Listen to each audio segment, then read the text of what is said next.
concrètement ou politiquement, on va dire, la politique de l'agapé, ouais, ça va être le mariage chrétien, ça va être en gros, mais même le mariage même qui est déjà quasiment en filigrane dans la Genèse, quoi. L'homme va bosser, la femme reste à la maison, elle s'occupe de la baraque, elle s'occupe des enfants, elle accouche dans la douleur.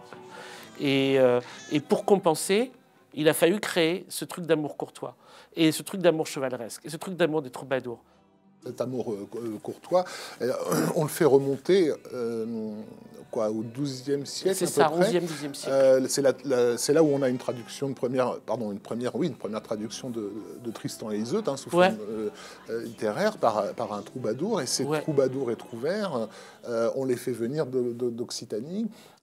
Les Cathares, enfin ou les Albigeois, c'est une période de l'histoire. C'est toute cette région du sud-ouest de la France, où l'Occitanie où il y a eu ces royaumes où soudain on a, pour des raisons qui restent encore mystérieuses, parce que ce qu'on a nous, c'est la parole évidemment de leurs exterminateurs, c'est-à-dire la parole de leurs exterminateurs chrétiens. Mais il y a eu pendant un moment des gens qui vivaient sous ce qu'ils interprétaient être la vraie pensée du Christ ou la vraie parole du Christ. Donc, ils se s'étaient débarrassés de tous les oripeaux du religieux, mais c'était aussi un havre de paix, c'est-à-dire que c'était un endroit où les juifs et les musulmans pouvaient vivre, parce qu'il n'y avait pas de prosélytisme religieux. Il y avait une sorte de liberté totale qui était accordée, liberté de mœurs.